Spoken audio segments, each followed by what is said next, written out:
నమస్కారం ETV news కు స్వాగతం. ముందుగా ప్రధానాంశాలు.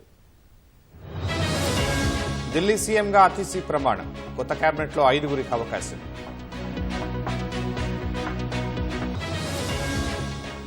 అమెరికాలో అడుగుపెట్టిన ప్రధాని మోదీ ప్రవాస భారతీయుల నుంచి సంప్రదాయ స్వాగతం. ప్రధాని పర్యటనకు ముందు కీలక పరిణామం.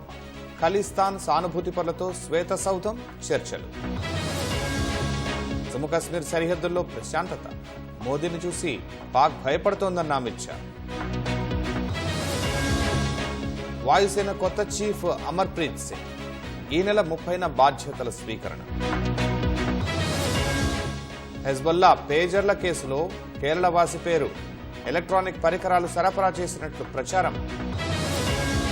శ్రీలంక అధ్యక్ష ఎన్నికల పోలింగ్ ప్రశాంతం. కొనసాగుతున్న ఓట్ల లెక్కింపు.